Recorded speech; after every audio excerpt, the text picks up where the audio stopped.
اور بلند تر صلوات بھیجیں محمد والے محمد۔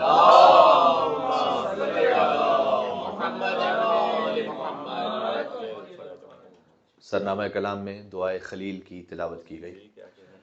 سورہ بقرہ کی آیت نمبر 128 ہے۔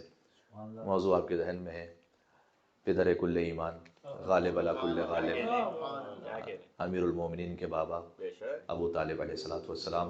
اللہم صلی علی محمد وعلی محمد۔ تین مسلسل آیتیں ہیں ابو طالب علیہ السلام کی بھی جو جد ہیں حضرت ابراہیم علیہ السلام، ان کی دعائیں ہیں، اور یہ تینوں دعائیں اپنے مقام پر ایک مستقل موضوع رکھتی ہیں، اور بڑا گہرا تعلق ہے ان آیتوں کا حضرت ابو طالب علیہ السلام کے ساتھ اور امام حسن عسکری علیہ السلام کے ساتھ بھی، کہ جن کا ذکر آج کی مجلس میں خاص صاحب خانہ کی گزارش ہے اور ان کی خواہش ہے۔ وَإِذْ يَرْفَعُ إِبْرَاہِيمُ الْقَوَاعِدَ مِنَ الْبَيْتِ وَإِسْمَاعِيلُ، یہ آیت بار بار کی سنی ہوئی آیت ہے، جو 127ویں آیت ہے، کہ اے رسول یاد کیجیے اس وقت کو کہ جب ابراہیم علیہ السلام کعبے کی دیواروں کو بلند کر رہے ہیں، وہ اسماعیل، اور اسماعیل بھی ان کے ساتھ کام میں شریک تھے۔ ربنا تقبل منا، اے ہمارے رب ہمارے اس عمل کو قبول فرما لے، انک انت السمیع العلیم، یقیناً تو بہت سننے والا اور جاننے والا ہے۔ کام ہو رہا تھا مسجد الحرام کی تعمیر، بلند ہو رہی تھی کعبے کی دیواریں، بنانے والے ابراہیم، ساتھ دینے والے اسماعیل، مقصد ہے اقامہ نماز۔ اگر اللہ قبول نہ کرے تو صفر ہے، کچھ بھی نہیں ہے۔ یہ سب کچھ ہونے کے بعد کہا ربنا تقبل منا، اے اللہ قبول بھی کر، کیونکہ اتنا محترم کام بھی جو ظاہر میں ہے، اس سے زیادہ بہتر عالی کام کوئی ہو نہیں سکتا۔ ربنا تقبل منا، کتنی لطیف بات ہے۔ یہ نہیں فرمایا ربنا تقبل منا مثلا ھذا البنا، یہ جو عمارت بنی ہے اس کو قبول کر لے، یا جو ہم نے کچھ کام کیا ہے، اب یہ کیوں نہیں کہا؟ اس کی وجہ یہ سمجھ میں آتی ہے کہ حضرت ابراہیم علیہ السلام نے اپنے کام کو اتنا کمتر جانا کہ الفاظ میں ذکر کرنا ہی مناسب نہیں سمجھا، کہ میں لفظ میں لے کر آؤں کہ میں نے یہ عبادت کی ہے۔ اس کا ترجمہ کیا ہے؟ ربنا تقبل منا، اے ہمارے رب ہم سے قبول فرما لے۔ کیا قبول فرما لے؟ آپ کہتے ہیں زیارت قبول ہو، نماز قبول ہو، حج قبول ہو، یہاں ذکر ہی نہیں کیا، یعنی اپنے کام کو اتنا کم اہم کمتر جانا کہ ذکر کے لائق نہیں سمجھا کہ ربنا تقبل منا، کہ میں نے کعبہ بنایا ہے اس کو قبول کر لے، نہ، ربنا تقبل منا۔ بلکہ یہاں لفظ یہ بھی نہیں ہے کہ انہوں نے کہا کہ اے اللہ ہمارے عمل کو قبول کر، ہم سے قبول کر، کہا کا لفظ بھی نہیں ہے، ربنا تقبل منا، قالا نہیں ہے کہ دونوں نے یہ کہا، ڈائریکٹ ہے ربنا تقبل منا۔ یعنی بس ان کے عمل کا خلوص اتنا زیادہ تھا کہ وہ خود پکار کر یہ کہہ رہا تھا کہ اللہ بس ہم سے قبول کر لے، انک انت السمیع العلیم، کہ تو بہت سننے والا اور جاننے والا ہے۔ جو دعا کا ادب ہے کہ جب بھی دعا کرو تو خدا کی حمد و ثنا بیان کرو، اور آپ کو ان تینوں آیتوں میں جو تین دعائیں حضرت ابراہیم علیہ السلام کی، تینوں میں اللہ سبحانہ وتعالیٰ کی حمد و ثنا ملے گی، اور تینوں ایک خاص کیفیت میں، چونکہ یہاں پر قبول ہونے کی بات ہو رہی ہے تو اللہ تو سننے والا بھی ہے، تو جاننے والا بھی ہے، تو جانتا ہے کہ ہم نے کس نیت کے ساتھ اس عمل کو انجام دیا ہے، تو اللہ تو قبول فرما لے۔ اور دیکھیں معمولاً ہم یہ کہتے ہیں کہ جیسے میں نے مثال دی آپ کو، عبادتوں کو ساتھ جوڑ کے کہتے ہیں کہ قبول ہو، مجلس قبول ہو، ماتم قبول ہو، زیارت قبول ہو، حج قبول ہو۔ آپ نے کبھی شاید کسی سے نہیں سنا ہوگا کہ مزدوری قبول ہو، تو مزدوری کی تھی نا حضرت ابراہیم نے، مل کے صلوات بھیجیں جناب محمد مصطفیٰ صلی اللہ علیہ وآلہ وسلم پر۔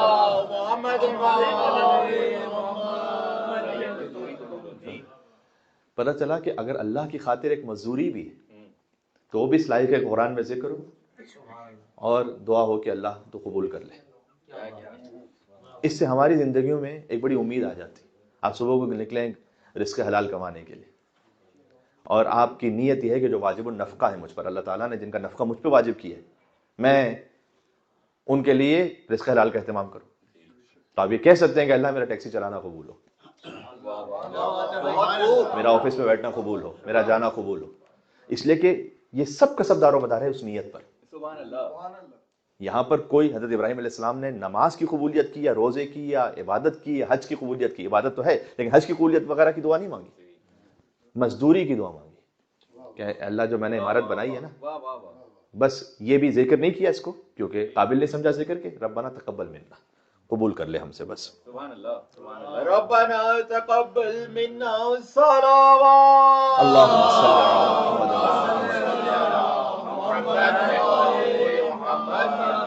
میرے خیال میں بڑا اچھا موقع یہ ہے کیونکہ صلوات بھی بھجوائی گئی، تو ہم اسی وقت یہ دعا کرتے ہیں اپنی زندگی کے تمام اعمال و مناسک کے لیے کہ اے اللہ تجھے آبرو ابراہیم اور آبرو اسماعیل کا واسطہ ہے کہ ہمارے مناسک کو قبول فرما دے اور ہمارے اعمال و نیکیوں میں جہاں کہیں کوئی کمیاں کوتاہیاں غلطیاں ہو گئی ہوں تو ہمارے سیئات کو حسنات میں تبدیل فرما دے. یہی خلاصہ ہے اللہم اجعلنی عندک وجیہا بالحسین فی الدنیا والآخرہ. سبحان اللہ سبحان کہ خدا تو ہمیں اپنی عندیت میں اور اپنی بارگاہ میں امام حسین کے ذریعے سے وجاہت عطا فرما، دنیا میں بھی آخرت میں بھی. مل کے اور صلوات بھیجیں نا.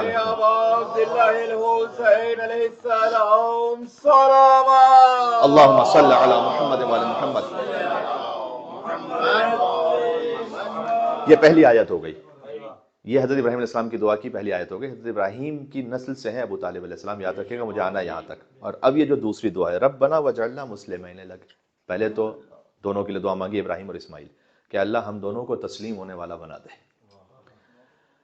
اور کیا ابراہیم اور اسماعیل اسلام میں تسلیم نہیں تھی؟ کیا یقیناً تھی، تسلیم کے بڑے عالی مرتبے پر تھے، لیکن وہ اور بھی چاہتے تھے. یعنی بظاہر اس سے محسوس یہ ہوتا ہے کہ اس کی کوئی حد اور انتہا نہیں ہے. یہ بالکل شبیہ اہدنا الصراط المستقیم ہے. اب ہے نا صراط مستقیم، پھر بھی کہتے ہیں کہ اہدنا الصراط المستقیم، کیونکہ آج ہوں پتہ نہیں 10 منٹ بعد ہوں یا نہیں، پتہ نہیں 1 گھنٹے بعد ہوں یا نہیں، 1 دن بعد 1 سال بعد صراط مستقیم پر. تو اے اللہ ہوں صراط مستقیم پر، چلاتا رہے، ثابت قدم رکھ. ٹھیک ہے نا. تو وجعلنا ربنا وجعلنا مسلمین لک، پروردگار ہمیں اس تسلیم پر رکھ یا اس تسلیم کو اور بڑھا دے.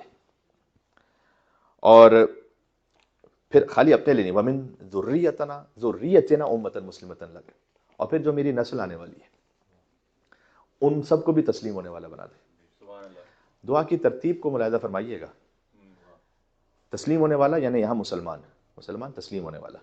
ابراہیم علیہ السلام نے پہلے کعبہ بنایا یعنی بلند کیا، اس کے بعد دعا مانگی کہ یہ قبول ہو جائے. پھر کہا پروردگار ہمیں تو مسلمان بنا، تسلیم ہونے والا بنا، اور میری ذریت میں بھی تسلیم ہونے والے قرار دے. اس کے بعد کہا ربنا وابعث فیہم رسولا، پھر ایک رسول کو بھیجنا. یعنی رسول کے آنے سے پہلے کوئی تسلیم ہونے والے ہیں ابراہیم کی نسل میں کہ جن کی دعا حضرت ابراہیم علیہ السلام نے مانگی ہوئی ہے. اگر وہ نہ اور وہ ابو طالب علیہ السلام کے علاوہ اور کون ہو سکتا ہے؟ اور عبد المطلب اور عبداللہ مل کے صلوات بھیجیں نام محمد مصطفیٰ اور ابو طالب علیہ السلام پہ محمد علیہ السلام. اگر کوئی رسول اللہ کے مبعوث ہونے سے پہلے کچھ تسلیم ہونے والے نہ مانے تو وہ دعائے خلیل کا انکار کر رہا ہے، وہ قرآن کی آیت کا انکار کر رہا ہے.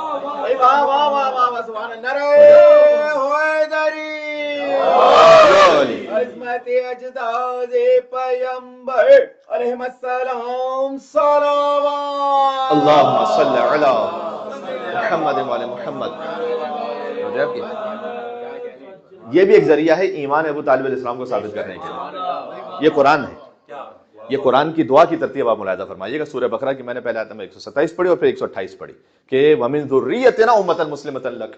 ابھی رسول کے مبعوث ہونے کی بات اگلی آیت میں، لیکن اس سے پہلے میری ذریت میں امت مسلمہ ہو. وہ امت مسلمہ جو ابراہیم علیہ السلام کا معیار ہے کہ وہ تسلیم ہونے والی امت ہو. وَأَرِنَا مَنَاسِكَنَا، اور تو ہمیں اپنی عبادت کے طریقے سکھلا دے. ارنا دکھلا دے. مناسک یعنی عبادت ہے. ان صلاتی و نسکی و محیای و مماتی للہ رب العالمین. نسک یعنی عبادت. ظاہر ہے کہ جب پہلے دل تسلیم ہوگا، پہلے وہ دعا مانگی، پھر جب تو سکھلائے گا تو میں اس پر عمل کروں گا. ورنہ ہے کہ اللہ تعالیٰ اپنی عبادت کا کوئی سلیقہ سکھلا بھی دے کہ میرے سامنے تسلیم ہی نہیں ہوں میں، تو میں کہوں گا یہ کیوں ہے، ایسا کیوں ہے، ویسا کیوں نہیں ہے. تو پہلے کہا کہ پروردگار تو تسلیم ہونے والا مجھے بنا، پھر کہا ارنا مناسکنا، اور وتوب علینا، اور اس میں اگر کوئی خطا و غلطی ہو جائے تو توبہ قبول کر لے. اب یہ دعا جو ہے اب اس کی مناسبت سے اللہ کی حمد و ثنا کہ انک انت التواب الرحیم. پہلی دعا میں تھا کہ انک انت السمیع العلیم، کہ تو سننے والا اور جاننے والا ہے. یہاں پر ہے کہ تو توبہ قبول کرنے والا اور رحم کرنے والا ہے، کیونکہ میں توبہ کی دعا مانگ رہا ہوں کہ اللہ تو مجھے عبادت کا سلیقہ سکھلا دے اور اس کے بعد مجھے توبہ کرنے والا بھی بنا. اچھا، توبہ کرنے کا مطلب کوئی ابراہیم علیہ السلام غیر معصوم نہیں، معصوم ہے، لیکن خود حضور مکرم کی زندگی میں ہے کہ خود حضور مکرم فرماتے ہیں کہ میں ہر شب میں کم سے کم 70 مرتبہ استغفار کرتا ہوں، جبکہ قسمت مطلقہ ہے جن کے صدقے میں سارے معصوم ہیں، بے شک لیکن میں خود 70 مرتبہ استغفار کرتا ہوں. یاد رکھیں وہ جملہ کہہ رہا ہوں، استغفار ہمیشہ گناہوں پہ نہیں ہوتا، خود استغفار عبادت ہے، بے شک سبحان اللہ بنفس نفیس استغفار ہی عبادت ہے. سبحان استغفر اللہ ربی واتوب الیہ الصلوات اللہم صل علی محمد و علی محمد. برائے خوشنودی امام زمانہ بلند ترین صلوات. اللہم صل علی محمد و علی محمد. محمد آل محمد.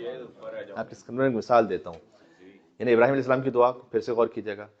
کعبہ اس کو بلند کیا، اس کے بعد کہا کہ پروردگار تو قبول کر، پھر کہا کہ ہمیں تسلیم ہونے والا بنا. اس کی ایک مثال میں ان آیتوں کو شاید آپ کے سامنے پہلی مرتبہ اس طرح سے مجلس میں پڑھ رہا ہوں اس خاص وجہ سے.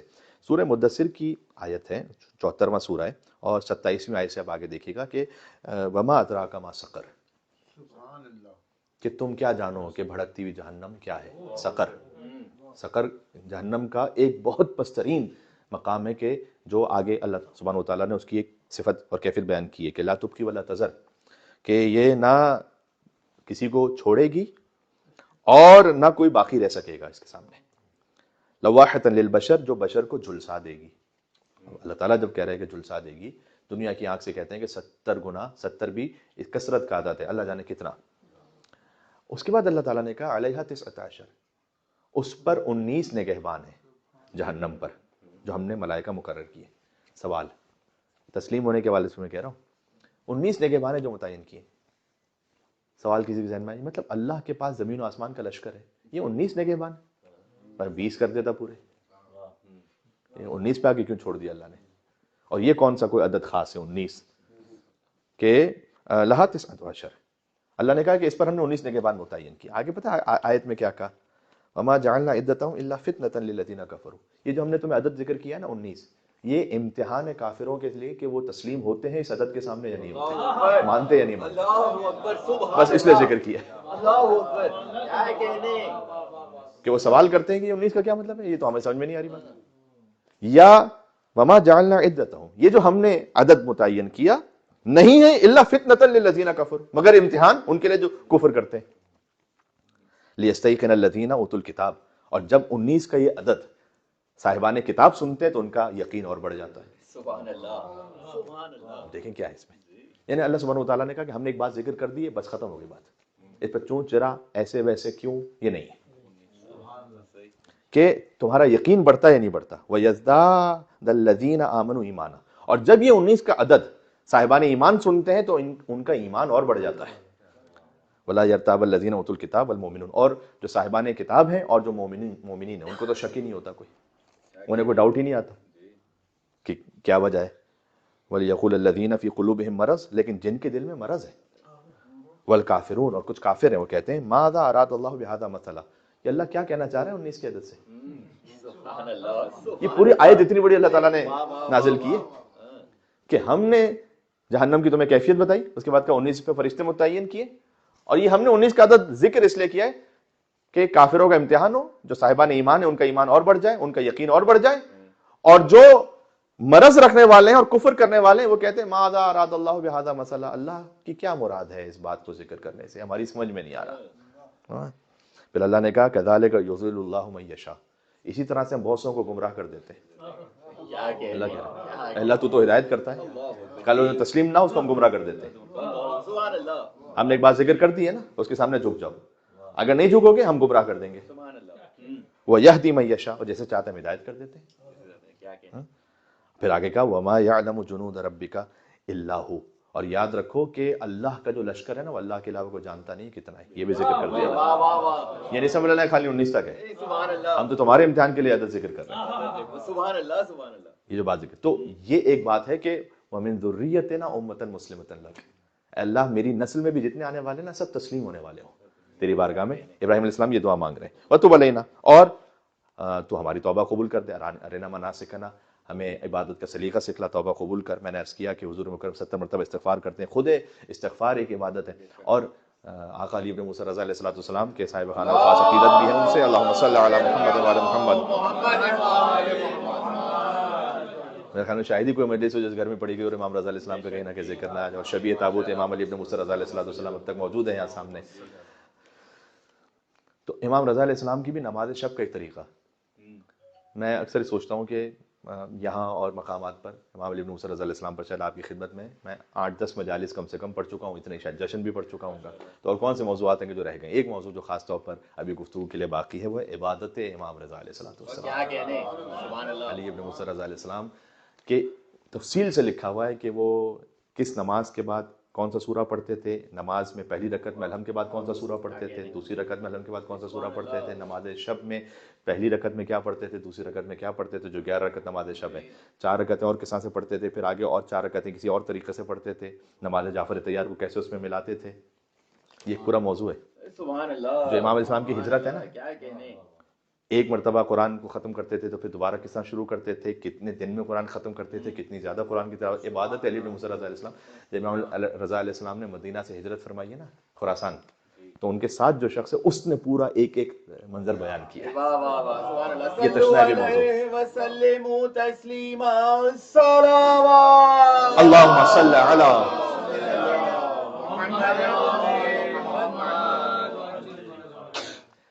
ابراہیم علیہ السلام نے یہ دوسری دعا مانگی, دوسری آیت یعنی. اس کے بعد تیسری آیت ربنا وابعث فیہم, اب بھیج, وہ جو تسلیم ہونے والی ذریت آ جائے نا, اب بھیج ان کے درمیان ایک رسول کو جو انہی میں سے ہو, منہم, انہی میں سے ہو, انہی تسلیم شدہ امت میں سے ہو. سبحان اللہ. اس لیے حضور اکرم کہتے تھے کہ انا دعوت ابی ابراہیم, میں اپنے بابا ابراہیم کی دعا ہوں. ایک صلوات رسول اللہ پر اور ان کے بابا ابراہیم علیہ السلام پر بھیج محمد وعلی محمد.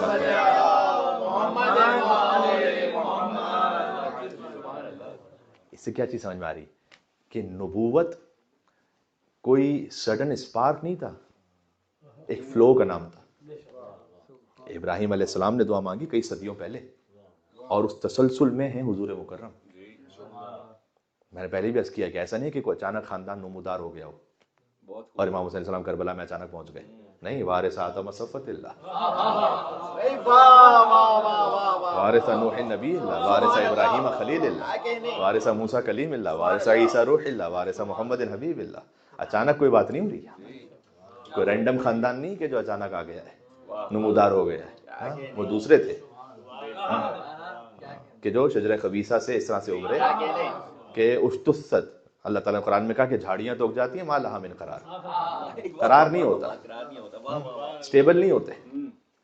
لیکن یہ وہ خاندان ہے کہ حضرت ابراہیم علیہ السلام دعا مانگ رہے ہیں اور دعا مانگ کے کہہ رہے ہیں کہ تسلسل میں وہ نبوت خاصہ کہ جو آنے والی ہے. اور دیکھیں ایک بات اور بھی ہے کہ کعبے کو تعمیر کر لیا اور دعا بھی مانگ لی, پھر یہ دعا مانگنے کی کیا ضرورت ہے کہ اب ان کے درمیان یہیں پر ایک رسول بھی بھیج. تو ابراہیم علیہ السلام سمجھانا چاہ رہے ہیں کہ کعبہ وارث کعبہ کے بغیر بت قدا ہے, کچھ بھی نہیں ہے, کوئی حیثیت نہیں ہے, خالی مکان ہے, خالی دیوار ہے. اگر کعبہ ہے اور وارث کعبہ نہیں ہے تو کعبہ ہدایت کر ہی نہیں سکتا. اور صنم کدہ بن گیا نا, جب وارث کعبہ کو جب تک ان اوصیاء کو پھر نہیں مانا تو پھر صنم کدہ بن گیا بعد میں. تو کعبہ اگر ہے لیکن کعبے پر گویا ایمان ہے لیکن وارث کعبہ پر نہیں ہے, سبحان اللہ, تو گویا بت پرستی کر رہے. لہذا سید الساجدین السلام نے کہا انا ابن مکہ و من, زمزم کا بیٹا میں ہوں, مکہ کا بیٹا میں ہوں, مینا کا بیٹا. یعنی کعبے کو مان رہے ہو, وارث کعبہ کو نہیں مان رہے ہو تو بت پرست ہو, کافر ہو.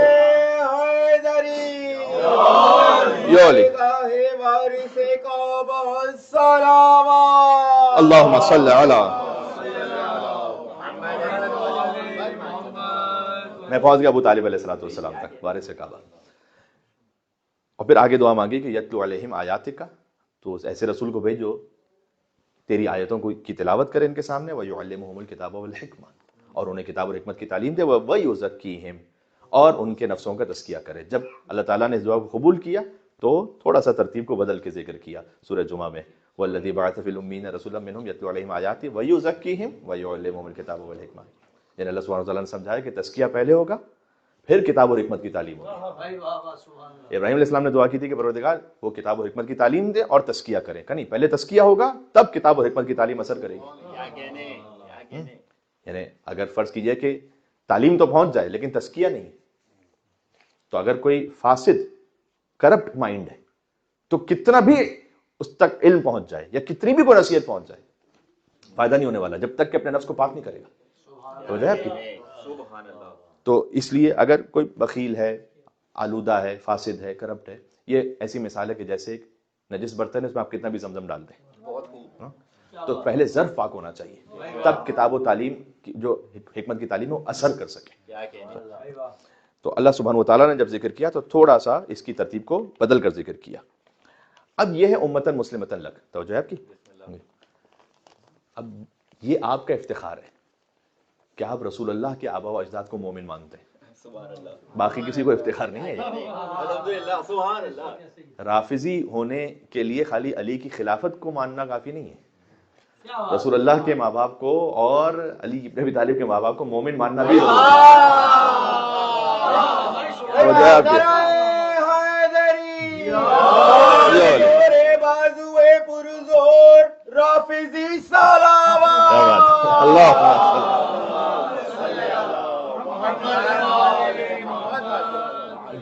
جی اس لقب پر ہمیں فخر ہے، ناز ہے جی.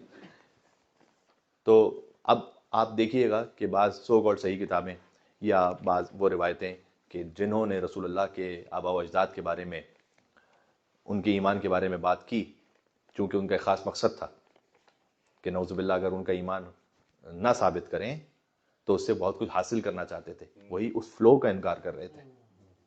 جب آپ اس فلو کا انکار کرتے ہیں، میں نے ایک مقام پہ کہا تھا کہ جب آپ رسول اللہ کے آباء و اجداد کو مومن ماننے سے انکار کرتے ہیں تو رسول اللہ کے بعد بھی کوئی پرانا کافر آ جائے تو آپ کو تعجب نہیں ہوگا، ایک راہ ہموار ہو جائے گی. لیکن آپ ابراہیم علیہ السلام سے مسلسل جی تسلیم ہونے والوں کو مانیں تو آپ کو اسی کو ماننا پڑے گا رسول اللہ کا نام جو کرم اللہ وجہہ ہو، جس کا چہرہ کبھی بتوں کے آگے نہ جھکا.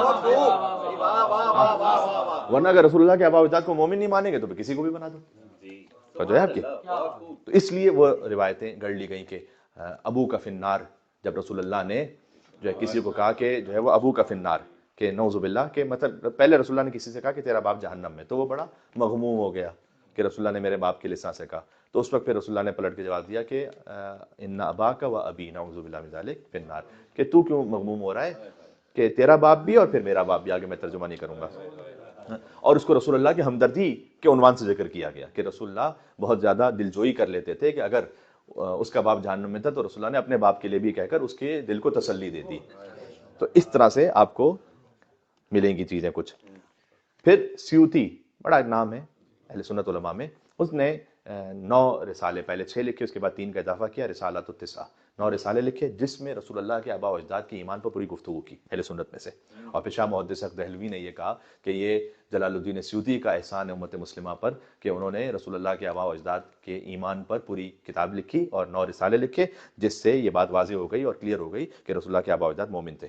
اگر شاہ محدث حق دہلوی انصاف کرتے تو یہ سیوطی کا احسان نہیں تھا، یہ علی ابن ابی طالب کا احسان. نہج البلاغہ میں سبحان اللہ سبحان اللہ کہ عظمت اجداد قاسم و ابو القاسم علیہم السلام صلوات. اللہم صل علی محمد و علی محمد. خطبہ نمبر 214 نہج البلاغہ کا. کلما نسخ الخلق فرقتین جعلوا فی خیرہما. اللہ سبحانہ و تعالیٰ نے ابھی سے نہیں، ابراہیم علیہ السلام، آدم علیہ السلام سے جب بھی نسلوں کو 2 حصوں میں تقسیم کیا، رسول اللہ کا نور بہترین میں رکھا. یہ امیر المومنین نے بیان کیا. ابو طالب علیہ السلام اپنے زمانے کے وہ بہترین ولی اللہ ہیں کہ ان سے بڑھ کر اس زمانے میں کوئی زمین پر موجود ہی نہیں ہے جب تک ابو طالب علیہ السلام ہے، اور اس طرح حضرت عبداللہ علیہ السلام ہے. توجہ ہے آپ کی. ہم ابو طالب علیہ السلام کا ذکر خالی اس لیے نہیں کرتے کہ علی کے باپ کی وجہ سے ہمیں کوئی عصبیت یا تعصب ہے، ہم رسول اللہ کے باپ کا بھی ساتھ ذکر کرتے ہیں. آپ کو علی کے باپ کے ذکر کی توفیق نہیں آتی، رسول اللہ کے باپ کا تو ذکر کر کے بتاؤ کم سے کم. حضرت عبداللہ کے ایمان پر تو بات کر کے بتاؤ کم سے کم. اگر ابو طالب سے بغض ہو رہا ہے تو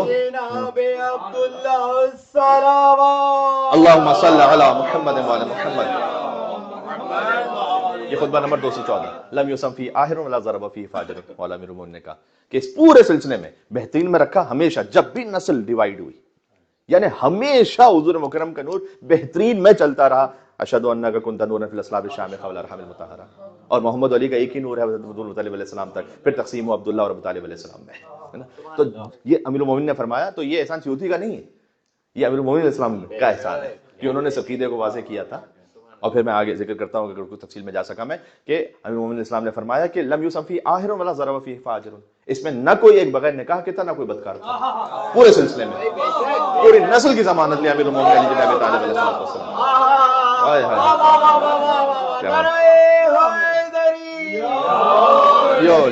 دشمنوں پہ لانا بے شمار. شجر طیبہ السلامات. اللہم صلی علی محمد وعلی محمد. بدکاریاں بنی امیہ میں تھی, بنی ہاشم میں نہیں تھی بدکاریاں. تو لم یوسم فی آہر ولا ضرب فی فاجر, نہ کوئی بدکار تھا نہ کوئی بغیر نکاح کے تھا. یہ امیر المومنین نے حضرت آدم علیہ السلام سے لے کر 500 سے زیادہ نسلیں ہیں یہ جی. یہ وہی گواہی دے سکتا ہے جو آدم سے بھی پہلے ہو اور نسلوں کا علم رکھتا ہو, جو آدم کی مدد بھی کر چکا ہو, جو نوح کی مدد بھی کر چکا ہو, جو ابراہیم اور موسیٰ, مل کے سلوات پہ جو نام ہے علی مرتضیٰ علیہ السلام محمد وعلی محمد پر.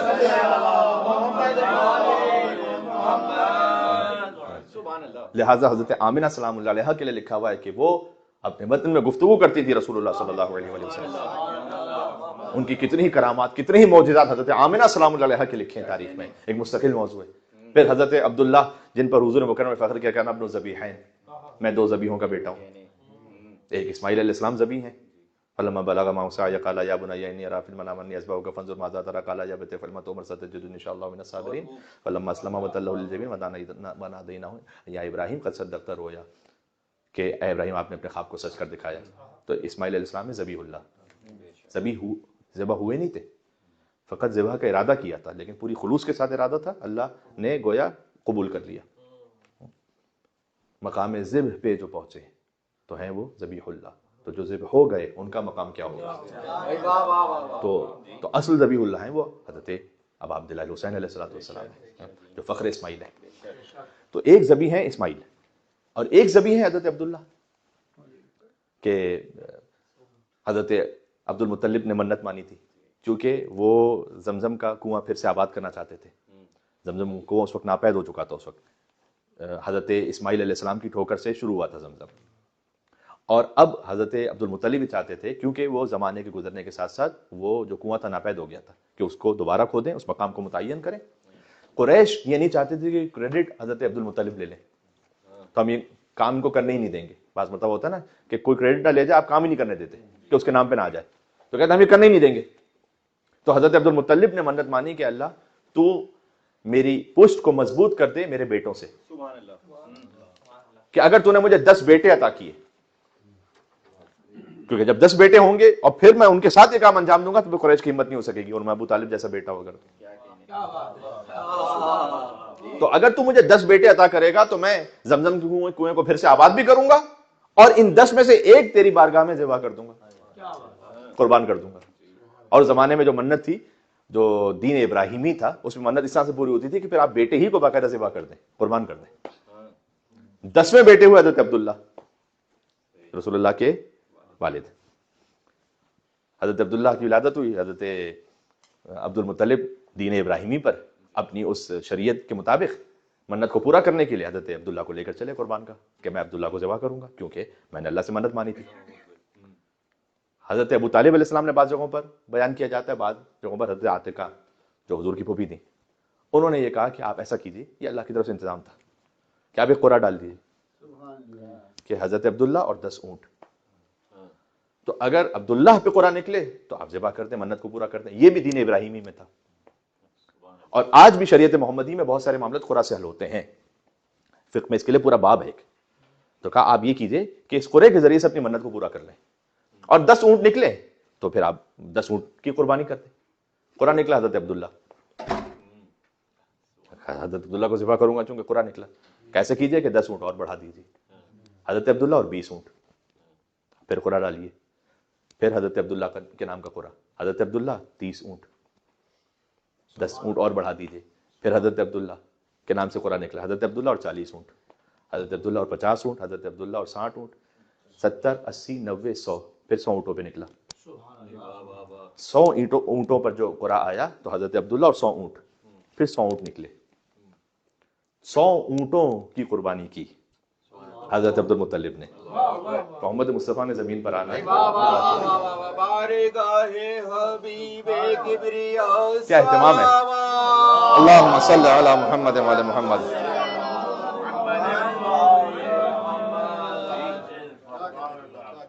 ایک نکتہ اسی وقت ہی ذہن میں آ رہا ہے، ابھی خدمت میں عرض کروں.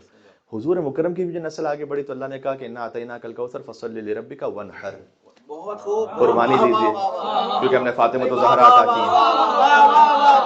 باپ کے لیے بھی قربانی اور بیٹی کے لیے بھی قربانی. جناب سیدہ زہرا سلام اللہ علیہا صلوات. اللہم صلی علی محمد وعلی محمد.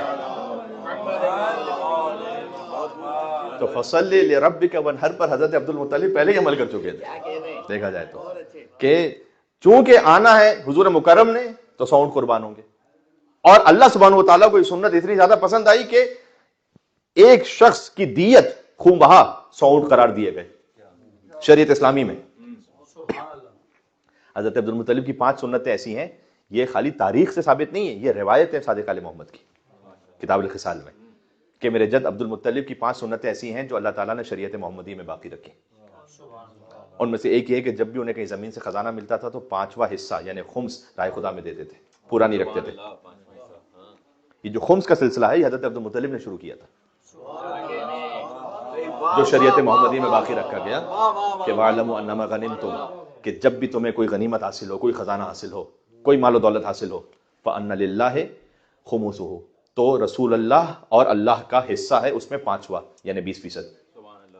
تو کیونکہ لوگ اس زمانے میں زمین میں اپنے خزانے دبا دیتے تھے، پھر بعض مرتبہ کسی کا انتقال ہو گیا، کوئی سفر پہ گیا واپس ہی نہیں آ سکا. اب اگر کسی نے کوئی زمین کھودی تو شریعت کا ایک طریقہ تھا کہ اگر آپ نے کوئی زمین کھودی ہے جو اس وقت کسی اور کی ملکیت نہیں تھی، اس سے جو زمین سے خزانہ نکلا وہ آپ کا ہو گیا. تو حضرت عبد المطلب پورا خزانہ نہیں رکھتے تھے، 5واں حصہ تقسیم کرتے تھے رائے خدا میں، قربا میں تقسیم کرتے تھے، اور 4 حصے رکھتے تھے اپنے لیے. اللہ کو سنت نہیں پسند آئی کہ خمس کی سنت شریعت محمدی میں باقی رکھے.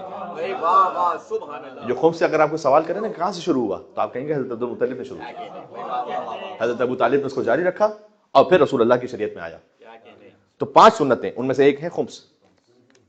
ایک طریقہ جو عرب جاہلیت میں تھا کہ اگر کسی کے باپ نے ازدواج کیا ہے تو سوتیلی ماں سے باپ کے مرنے کے بعد وہ شادی کو جائز سمجھتے تھے.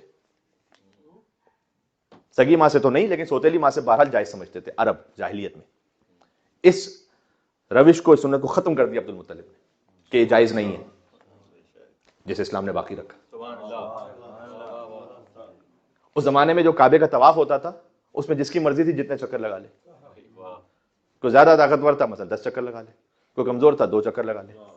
حضرت عبد المطلب نے 7 متعین کیا کہ 7 چکر لگیں گے تب طواف مکمل ہوگا. اللہ تعالیٰ نے اسی 7 کو باقی رکھا. سبحان اللہ، سبحان عظمت جناب عبد المطلب علیہ السلام صلوات. اللہم صلی علی. تو جو ہے آپ کی تو حضرت عبد المطلب کی سنتیں وہ اسلام نے اس کو اس طرح سے جاری ساری رکھا. ایک اور مل کے صلوات بھیجیے گا محمد آل محمد علیہ السلام پر. اللہم صلی علی محمد وعلی محمد وعجل فرجہم.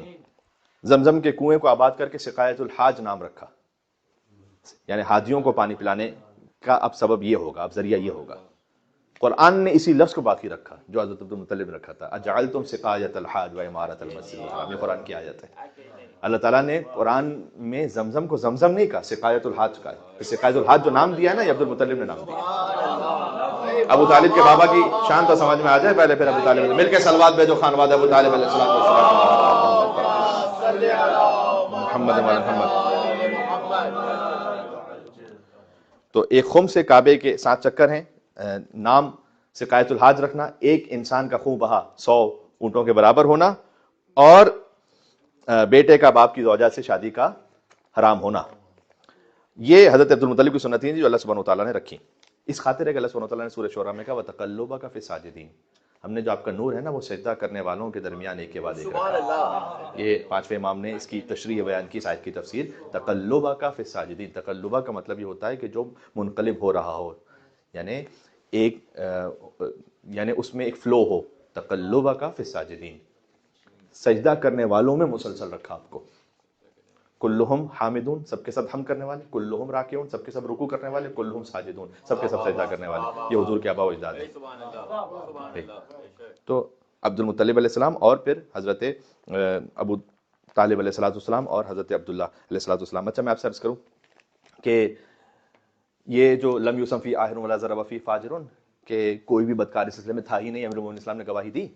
اب توجہ کیجیے گا، میں آپ کے سامنے واقعہ سنا چکا ہوں، میں خالی ریلیٹ کر رہا ہوں کہ جب 10ویں امام کے سامنے نعوذ باللہ من ذالک وہ ام الخبائث مشروب پیش کیا گیا تو امام نے کہا کہ ما خامر لحمی و دمی قط، میرے گوشت و خون میں کبھی بھی یہ شامل نہیں رہا. یہ نہیں کہا کہ یہ حرام ہے میں نہیں پیوں گا، یہ تو ایک عام مومن کا جواب ہوگا.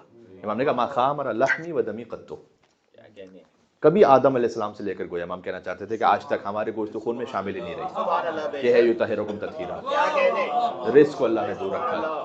حتیٰ یہ کہ خاص روایت علل الشرائع میں، توجہ کیجیے گا، علل الشرائع میں شیخ صدوق کی کتاب ہے، حضرت جعفر طیار کے لیے، علی کے بھائی ابو طالب کے خانوادے کا ہر فرد ہی نرالا اور بے مثال ہے، کہ اللہ سبحانہ و تعالیٰ نے جبرائیل کو نازل کیا رسول اللہ پر کہ جعفر کی خدمت میں سلام پہنچائیے گا. طیار بعد میں کہا گیا انہیں، تو جعفر بن ابی طالب کی خدمت میں آپ سلام پہنچائیے گا. حضور مکرم جانتے ہیں اپنے علم غیب سے، فرمایا کہ اللہ سے سوال کرو کہ کیوں خاص اللہ سلام کہلوا رہا ہے جعفر پر، علی کے بھائی پر. علی کے بڑے بھائی 10 سال بڑے. کہ اس لیے کہ جاہلیت کے زمانے کی 4 روشیں ایسی تھیں کہ جو حجاز میں عام تھیں، جعفر نے اپنے آپ کو اس سے بچا کے رکھا. سبحان اللہ. اور عجب گواہی ہے، باقی چیزیں تو ہیں، مثلا اس میں سے ایک فحشا، جس طرح سے ان کا نظام تھا زندگی گزارنے کا، تو جعفر اس سے بہت دور تھے، اس سے یعنی یطہرکم تطہیرا کے گھر والے میں نے عرض کیا. کیا کہنے. پھر کہا جھوٹ، یہ اللہ سبحانہ و تعالیٰ کی گواہی ہے کہ جعفر بن ابی طالب نے کبھی جھوٹ کہا ہی نہیں. سبحان اللہ. پھر گواہی اللہ سبحانہ و تعالیٰ کی جانب سے آئی کہ کبھی شراب نہیں پی، کبھی بت پرستی نہیں کی. خالی علی نے نہیں، علی کے بھائی نے. کیا کہنے. السلام علیک یا جعفر ابن ابو طالب علیہ السلام. صلوات. اللہم صلی علی محمد وعلی محمد. چلو مولا علی تو امام تھے، بچے تو وہی کرتے ہیں جو باپ کو کرتا ہوا دیکھ رہے ہوتے ہیں. جعفر کے بارے میں اس بات کی گواہی خود دلیل ہے کہ ابو طالب علیہ السلام کی زندگی میں ویسا کچھ نہیں تھا. تو جعفر پر جب سلام ہے تو ان سے بڑھ کر ابو طالب علیہ السلام پر سلام ہے. سبحان اللہ. اور اس لیے حضور مکرم نے کہا کہ انا ابن ذبیحین، کہ میں عبداللہ کا بیٹا ہوں کہ جن کے لیے 100 اونٹ ذبح کیے گئے، اور اسماعیل کا بیٹا ہوں. اب توجہ کیجیے گا کہ یہ جو میں نے عرض کیا کہ یہ آپ کا افتخار ہے کہ آپ اس سلسلے کو مومن مانتے ہیں، اس میں سے کوئی بدکار نہیں ہے، سب کے سب مومن ہیں. اس لیے یحییٰ ابن حسین علوی ایک راوی ہے سادات میں سے، ان کا یہ عقیدہ تھا کہ چونکہ حضور کے آبا و اجداد مومن ہیں تو میزان الاعتدال کتاب ذہبی نے لکھی ہے، بڑا متعصب ہے. اس نے فقط اس بات پر کہ چونکہ یہ راوی یہ مانتا ہے کہ رسول کے آبا و اجداد مومن تھے، کہ اس کا مطلب یہ رافضی ہے. تو جو ہے یعنی رافضیت کی علامت یہ قرار دی گئی کہ جو رسول اللہ کے آبا و اجداد کو مومن مانے. یعنی شیعہ ہونے کی علامت یہ ہے، سبحان اللہ.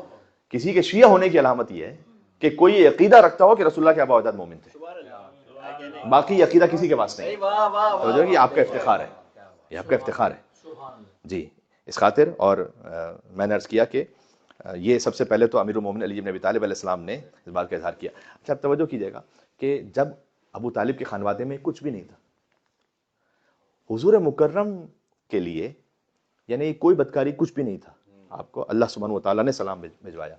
حضور مکرم کے لیے اللہ سبحانہ و تعالیٰ نے ایک آیت نازل کی ہے سورہ یونس میں، اور میں اس پہ بڑا غور کرتا رہا ہوں اپنے طور پر جتنی میری اوقات حیثیت تھی، کہ یہ کیوں اللہ سبحانہ و تعالیٰ نے رسول اللہ سے کہلوایا کہ فقط لبثت فیکم عمرا من قبل، میں تمہارے درمیان پہلے زندگی گزار چکا ہوں، یعنی اعلان نبوت سے پہلے تم مجھے دیکھ چکے ہو.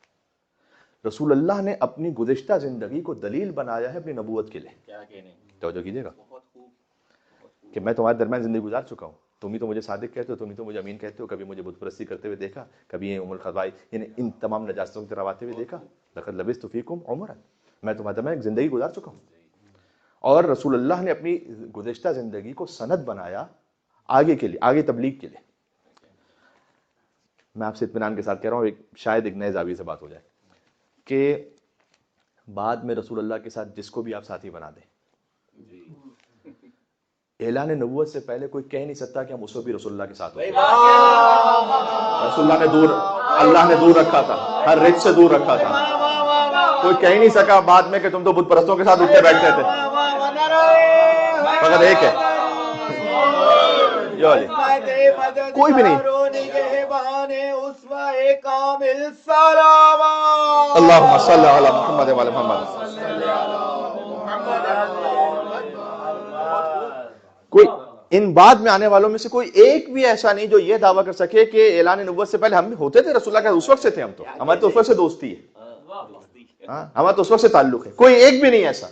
اللہ نے دور ہی رکھا کہ جب رسول اللہ تبلیغ فرمائے تو کوئی رسول اللہ کو تانا دے ہی نہ سکے, تو آپ تو خود بت پرستوں کے ساتھ بیٹھتے رہے, آپ تو خود ان کے ساتھ دوستی رہی ہے آپ کی, آپ کا تو خود تعلق رہا ہے. خالی ایک ہے ایسا جو رسول اللہ کے ساتھ ہوتا تھا, 10 سال کا بچہ ہے, کون تو اتبع اتباع الفصیل اثر میں, میں رسول کے پیچھے ایسے چلتا تھا جیسے بکری کا بچہ اپنی ماں کے پیچھے چلتا. خالی ایک ہے, باقی کوئی ہے ہی نہیں رسول اللہ کے ساتھ. فقط ایک ہے کہ جو اعلان نبوت سے پہلے دعویٰ کر سکتا ہے کہ میں ہوتا تھا رسول اللہ کے ساتھ. اور جنہوں نے دعویٰ کیا یہ نہج البلاغہ میں خطبہ امیر المومنین علیہ السلام کا, جس میں انہوں نے دعویٰ کیا کہ لقد کان یجاور فی کل سنہ بحرا, میں حرا میں رسول اللہ کے ساتھ ہوتا تھا. اور فاراہ ولا یراہ غیری, میں رسول اللہ کو دیکھتا تھا اور میرے علاوہ رسول اللہ کو دیکھ نہیں سکتا تھا اس وقت. سبحان اللہ. اور اس وقت میں رسول اللہ کے ساتھ ایسے ہوتا تھا کہ رسول مجھے روزانہ علم کا ایک نیا باب تعلیم فرماتے تھے. یہ علی کہہ سکتے تھے کہ رسول اللہ مجھے روز علم کا ایک نیا باب تعلیم فرماتے تھے, اور پھر امیر المومنین نے ہر باب سے 1000 باب کو نکالا. یہ آپ جانتے ہیں. تو خالی ایک ہے کہ جو یہ کہہ سکتا ہے کہ میں تو اعلان نبوت سے پہلے رسول اللہ کے ساتھ ہوں.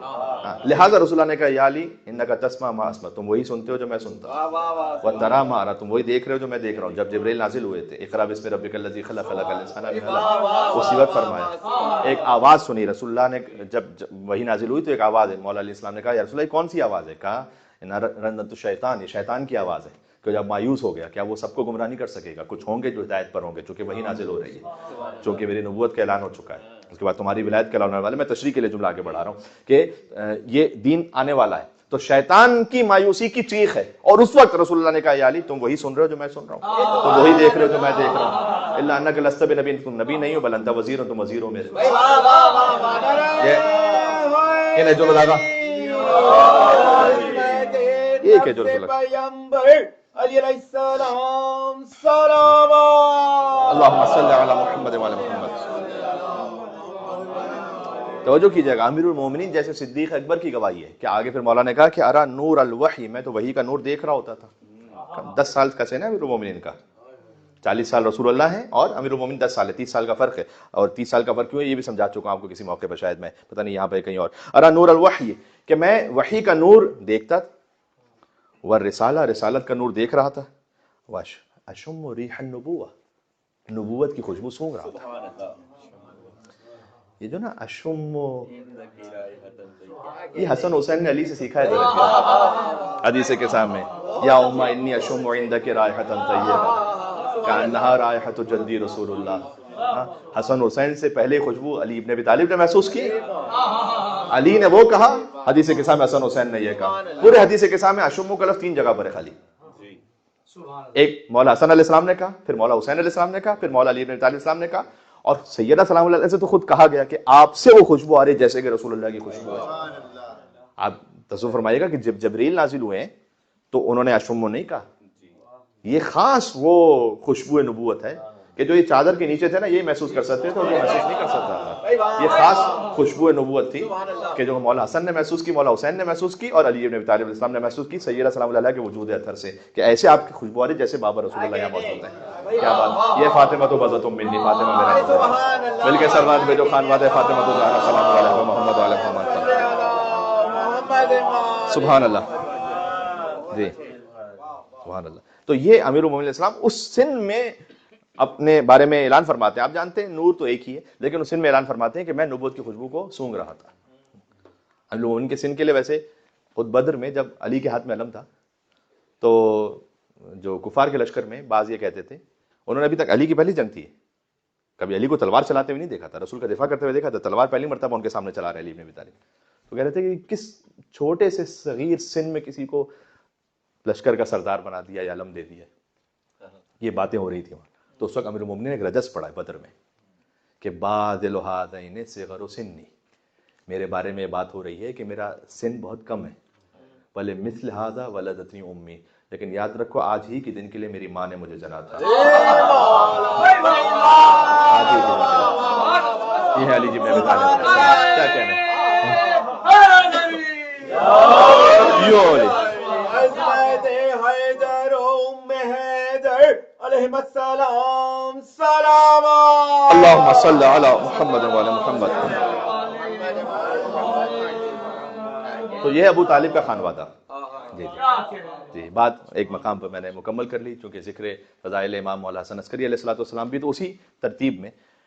یہ بات یاد رکھیے گا کہ ائمہ علیہ السلام کے پاس کوئی آتا تھا، عسکریین سے روایت ہے کہ ایک شخص آیا، آ کے امام سے کہا کہ میں حج کر کے آیا ہوں۔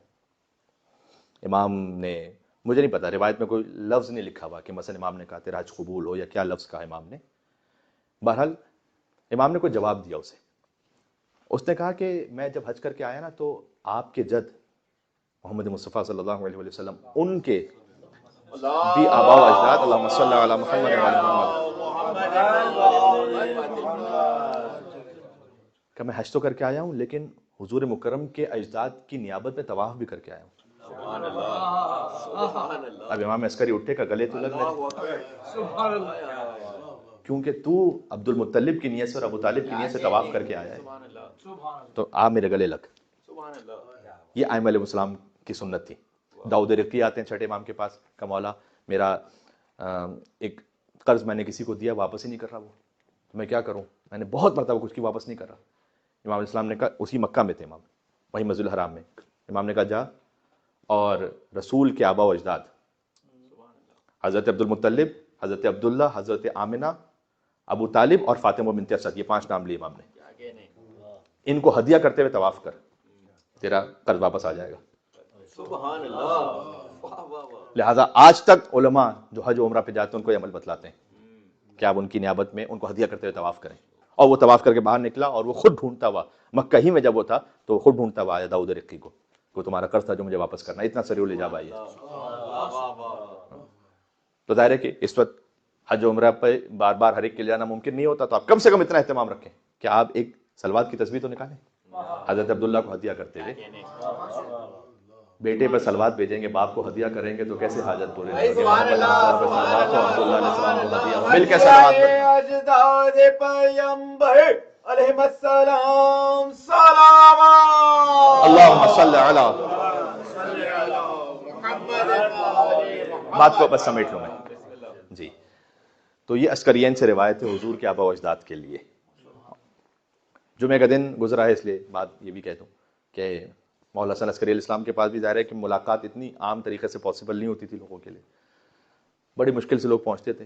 اور جب امام کی خدمت میں پہنچے تو امام نے کہا کہ تو حج پہ جا رہا ہے، حج کی بات ہوئی نا، کہ تو حج پہ جا رہا ہے، 170 دن بعد تو گرگان اپنے شہر واپس پہنچے گا۔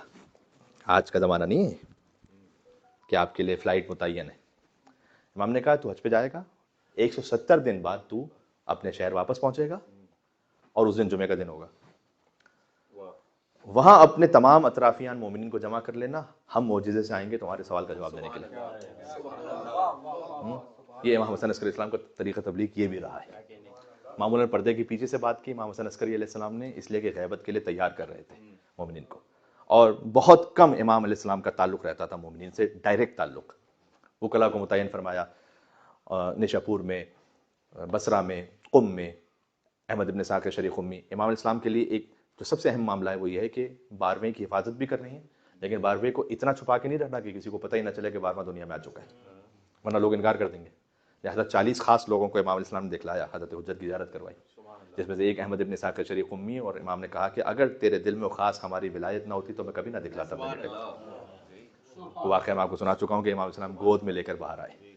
تو یہ خاص امام حسن عسکری علیہ السلام جن کا مدت امامت سب سے کم ہے، جن کی 6 برس امام علیہ السلام کی مدت امامت ہے، اور وہ امام کے جو ظاہر میں، جب امام علیہ السلام چونکہ 2 برس کے تھے اس وقت سامرہ آ گئے، پھر سامرہ ہی میں رہے، تو ظاہر میں امام حتیٰ زمانے حج میں بھی نہیں جا سکے، ظاہر میں، ورنہ تو خود روح حج امام علیہ السلام ہے. قبولیت حج علی ابن موسیٰ الرضا اور ان کے بعد تمام ابن الرضا ہیں. تو سب کے سب وہ اصل حج ہیں. خود امیر المومنین علیہ السلام کے لیے حضور مکرم نے فرمایا کہ یا علی، علی کعبۃ المستور، علی چھپا ہوا کعبہ ہے. ایک ہے ظاہری کعبہ، ایک ہے کہ وہ جو کعبہ نظر نہیں آ رہا لیکن اصل میں کعبہ. سبحان اللہ. النظر الیہ عبادۃ والحج الیہ فریضۃ. اس چھپے ہوئے کعبے کی طرف دیکھنا عبادت ہے اور اس کا حج کرنا واجب ہے. واہ واہ واہ سبحان اللہ. علی کا حج کرنا، کعبے کا نہیں، علی کا حج کرنا واجب ہے. یہ رسول اللہ نے فرمایا. تو کعبے کا جو حج ہے وہ فروع دین میں سے، جو علی کا حج ہے وہ اصول دین میں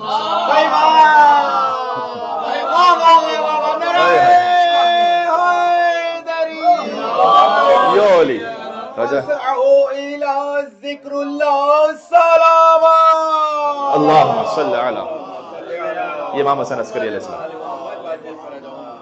مولا کی شان. خود مولا حسن عسکری علیہ السلام کے یہ ایک موضوع کبھی عرض کرتوں گا، ایک جملے میں اشارہ کر دوں کہ جب چونکہ غیبت بڑی طولانی ہونے والی تھی، تو جب ایک قوم اپنے رہبر معصوم لیڈر امام کے بغیر زندگی گزاری ہزاروں سال، تو اس کی آئیڈینٹی ختم ہو جائے گی، یعنی محو ہو جائے گی، وہ کہیں گم ہو جائے گی، وہ پہچان میں نہیں رہے گی وہ قوم. اس خاطر ہے کہ آپ کو امام حسن عسکری علیہ السلام سے وہ حدیث ملے گی کہ مومن کی 5 علامتیں اس کو رکھنا تاکہ مومن پہچانے جائیں، کہ داہنے ہاتھ میں انگشتری پہنتا ہو. آج بھی مومن کی علامت یہ ہے کہ سامنے سجدہ کر رکھو، سب کہتے ہیں شیعہ ہے. حدیث امام حسن عسکری علیہ السلام. سبحان اللہ. امام چاہتے تھے کہ چاہے غیبت طولانی ہو جائے تمہاری آئیڈینٹی باقی رہے. نماز میں بسم اللہ الرحمن الرحیم کو بلند آواز سے پڑھیں گے تو کہیں گے شیعہ ہے. فقہ حنفی پہ نہیں، فقہ جعفری پر ہے، تو فقہ جعفری پر ہے. یہ امام حسن عسکری علیہ السلام نے. اور پھر اس میں سے فرمایا زیارت الاربعین، 5 علامتیں جو ذکر کی ان میں سے ایک 51 رکعت نماز، یہ بھی بڑی اہم ہے. اور میں نے عرض کیا ہے کہ زندگی میں کم سے کم ایک دن آپ کا ایسا ہونا چاہیے کہ جس میں آپ 51 رکعت نماز پڑھیں، فرض و نافلہ، تاکہ آپ کم سے کم اس حدیث پر کہہ سکیں کہ پروردگار میں نے عمل کیا تھا، ایک مرتبہ سے عمل کیا تھا میں نے، کہ میں نے 51 رکعت نماز پڑھی تھی. فرض 17 رکعتیں، پھر نافلہ نمازیں اور 11 نماز شب. تو جو ہے آپ کی. اور پھر امام السلام نے فرمایا زیارت الاربعین. یہ زیارت اربعین ہزاروں سال پہلے امام علیہ السلام کی نگاہ کیا تھی کہ ایک وقت آئے گا کہ جب 40 شیعت کے لیے تشخص بنے گا، شیعت کی جو آئیڈینٹی بنے گی. آج آپ کسی غیر مسلم سے پوچھیں کہ شیعہ کون ہوتا ہے، کہتے ہیں وہ کتنے آپ کو کہیں گے کہ وہ جو کربلا جاتے ہیں نا 40 پر. ہمیں تو ایئرپورٹس پہ ایسے لوگ ملتے ہیں، امیگریشن میں ایسے لوگ ملتے ہیں جنہیں شیعہ کا صرف اتنا پتا ہے کہ وہ 40 پہ کربلا جاتے ہیں اور واک کرتے ہیں. صدقہ ہے ایک حدیث کا امام حسن عسکری. مومن کی علامت ہے کہ 40 کی زیارت پہ ابن الرضا علیہ السلام. سبحان اللہ. اللہم صلی علی.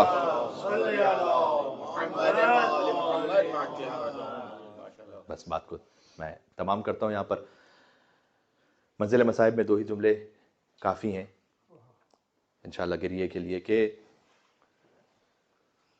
سید الساجدین اور مولا ابوالفضل عباس اسلام میں وہی نسبت ہے جو رسول اللہ میں اور ابو طالب علیہ السلام میں. جیسے رسول اللہ نے اپنے چچا کو دفن کیا نا، ویسے سید الساجدین نے اپنے چچا ابوالفضل عباس کو دفن کیا. ابھی مرثیہ ہو رہا تھا حضرت ابو طالب علیہ السلام کی شان میں، تو اس میں ایک مصرع بڑا دل پہ لگا کہ جب رسول اللہ نے ابو طالب علیہ السلام کو دفن کیا اور یہ فرماتے تھے کہ میں پھر سے یتیم ہوا، میں پھر سے یتیم ہوا، تو اس وقت علی ابن ابی طالب نے سہارا دیا ہوگا اور رسول کو علی نے اور علی کو رسول نے. لیکن جب سید سجاد نے دفن کیا نا ابوالفضل عباس علیہ السلام، تو کٹی ہوئی لاش تھی کہ جس کے ٹکڑے ٹکڑے ہو چکے. کوئی نہیں تھا کہ جو سید سجاد کو گلے لگا سکتا. یہاں علی و محمد علیہ السلام آپس میں مل کر گلے لگ کر روئے ہوں گے ابو طالب علیہ السلام کی وفات پر، لیکن سید سجاد علیہ السلام تو قبر مطہر سے باہر ہی تشریف نہیں لا پاتے تھے. اور جب راوی پہنچا تو اس نے دیکھا کہ امام فرما رہے تھے کہ اے میرے چچا آپ تو یہاں آرام کر رہے ہیں، میں آپ کو آپ کی بہنوں کی حالت بتلا دوں. آپ کی وہ بہنیں کہ جو کبھی گھر میں بھی بے چادر نہ ہوئیں، آج کوفے کا بازار ہے اور شام کا. یہ مصائب ابو طالب علیہ السلام اہل بیت کے خانوادے میں کچھ ہستیاں ایسی ہیں کہ جو خود اہل بیت کو اس قدر محبوب رہیں. ان میں خود ابو طالب علیہ السلام، ان میں خود ابوالفضل عباس علیہ السلام. ان کا تعلق اہل بیت سے ایسا ہے کہ ان پر جب تک ایمان نہ ہو تو اہل بیت اپنے آپ پر ایمان، اپنے اوپر ایمان قبول نہیں کرتے. جی. اور دوسرا ذکر مصیبت کہ ایک جنازہ امام حسن عسکری علیہ السلام کا کہ 5 برس کے سن میں مولا امام زمان علیہ السلام یتیم ہوئے. 5 برس کے سن میں یتیم ہونا مجھے نہیں معلوم کہ 5 برس کی سن میں یتیم ہونا زیادہ سخت ہے یا 4 برس کی سن میں یتیم ہو کر تماچے کرنا زیادہ سخت ہے، یا حسین کی یتیمہ سکینہ کا مقدر تھا کہ اللہ جانے حسین کو تیر و تلوار زیادہ لگے یا سکینہ کو تماچے زیادہ لگے۔ اس وقت دامن کھینچ کر جعفر سے یہ کہا کہ چچا جعفر، امام کا جنازہ فقط امام ہی پڑھا سکتا ہے، پیچھے آ جائیے۔ جب امام حسن عسکری علیہ السلام کا جنازہ گھر میں تیار تھا نا، تو امام علیہ السلام وقت آخر راشا طاری تھا، 28 برس کی سن میں ویسی راشا ہے کہ جیسے 18 برس کی سن میں ان کی جدہ بی بی فاطمہ سلام اللہ علیہ ضعیفہ ہو چکی تھی نا، وہی کیفیت تھی۔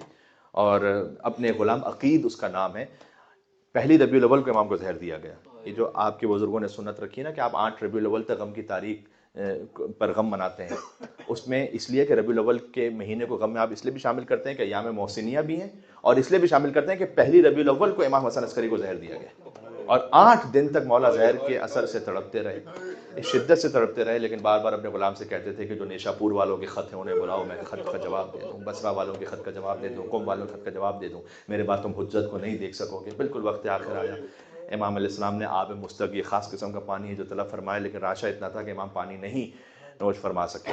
حسین کا بیٹا تھا، پیاسا ہی دنیا سے چلا گیا، لیکن اپنے اس غلام سے کہا کہ فلاں حجرے میں ایک 5 سال کا میرا بیٹا ہے، اسے بلا لینا۔ وہ غلام کہتا ہے کہ میں گیا وہاں تو میں نے دیکھا کہ ایک 5 سال کا بچہ سجدے میں اور اللہ سے مناجات کر رہا ہے۔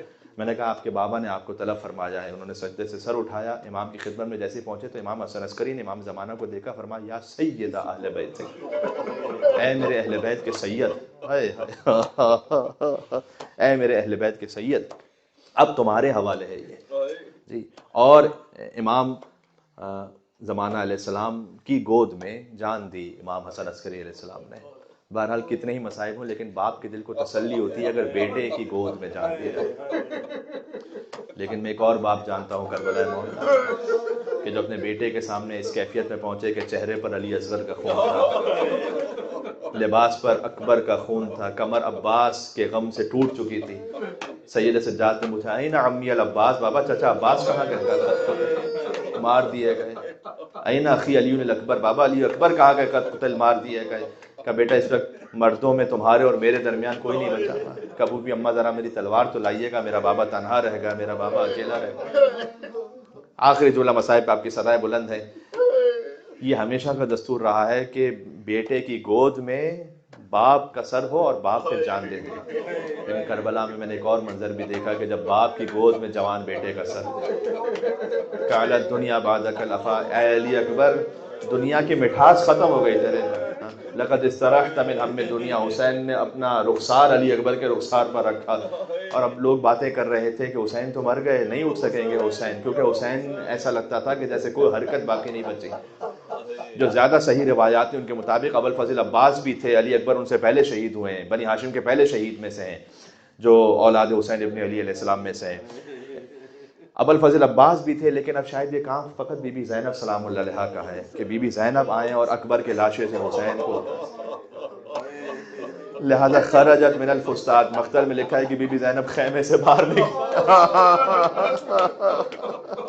اب عبداللہ الحسین علی اکبر کے لاشے سے وہ کہنا چاہتے ہو کہ بہن زینب میری زندگی میں آپ خیام سے باہر نہیں آئی ہے، میں نے آپ کے پردے پر علی اکبر کو قربان کر دی۔ یا ابا عبداللہ الحسین علیہ السلام، جب آپ اکبر کا لاشا لے کر چلے تو عجب کیفیت تھی کہ بوڑھے باپ کی گود میں جمع، ام لیلہ خیمے کے کبھی ایک طرف سے ٹکراتی تھی کبھی دوسری طرف سے۔ ایک جوان امام کا ذکر ہو رہا ہے 28 برس کے امام کا، تو پھر 18 برس کے علی اکبر کا لاشا کربلا۔ صلی اللہ علیہ یا ابا عبداللہ المظلوم الشہید ابن رسول اللہ۔ پروردگار اس ذکر کو اپنی بارگاہ میں قبول فرمائے، ان صداؤں کو جو بلند ہوئی نام امام حسین علیہ السلام پر و اولاد امام حسین علیہ السلام پر، ان صداؤں کو درجہ قبولیت و منظوری عطا فرما، ہمارے اعمال ناقصہ کو اپنی رحمت کاملہ کے طفیل قبول فرما۔ شبیہ تابوت مولا علی ابن موسیٰ رضا علیہ الصلوۃ والسلام بھی ساتھ میں ہے، اور اس شبیہ تابوت کے ساتھ یہ مجلس منعقد ہوئی، الحمدللہ امام رضا علیہ السلام کے قلب مقدس کو ہم سے راضی و خوشنود فرما، ان کی زیارت ہمیں نصیب فرما۔ پروردگار جو مرحومین ہیں، بالخصوص حیدر بھائی کی والدہ مرحومہ کا بھی ریسنٹلی انتقال ہوا، پروردگار تمام مرحومین کو جوار اہل بیت اطہار علیہ السلام میں جگہ عنایت، ہمیں اپنی سفر موت کے لیے تیار رہنے کی، آمادہ ہونے کی توفیق عطا فرما۔ وقت آخر نام حسین ہماری زبان پر ہو اور نام حسین کہتے ہوئے ہم دنیا سے چلے جائیں، پروردگار ایسی سعادت کی موت ہمیں عطا فرما۔ حضرت حجت کے ظہور میں تعجیل فرما، ربنا تقبل منا انک انت السمیع العلیم برحمتک یا ارحم الراحمین۔ خانوادہ ابو طالب علیہ السلام پر بلندتر صلوات بھیجیں محمد اللهم صل على محمد